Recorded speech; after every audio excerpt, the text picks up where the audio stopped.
speaking about 440, it's a pretty unique number. How did you come up with that one for the hull? Because you started off with an 18. Right. So the 18 was the easiest way to get rid of a 13 number on a boat is to connect the horizontal lines with a vertical line and make it an 18 instead of a 13. And I didn't want that boat to be 13. The 18 was to make something out of the 13.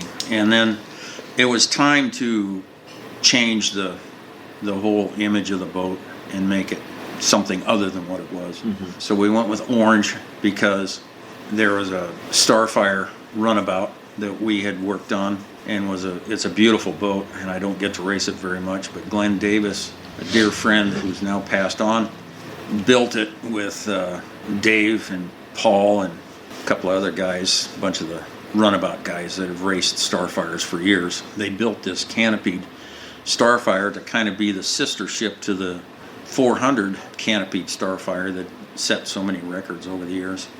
In their tradition of the way we used to run two-boat teams was one boat was the negative of the other. So the yellow boat with orange trim was one boat, so the other boat would be orange with yellow trim.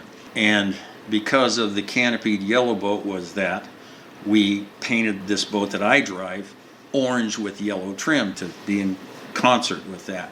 Then we were trying to figure out a number for it, and in Unlimited Light I ran the 40. Dave's Cracker Box was the 40, the Bardall was the 40, the yellow boat was the 400. So we went 440, and it rolls off the tongue kind of nice, and so that boat was the SS 440 in the super stock class. We were working on the hydro and looked over at that and said, we should paint it that color and give it that number.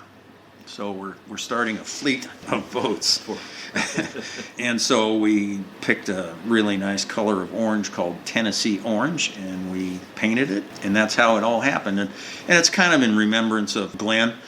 Glenn Davis was an incredible man, and I learned a lot from him, and everybody that knew him in boat racing learned a lot from him, and I miss him a lot.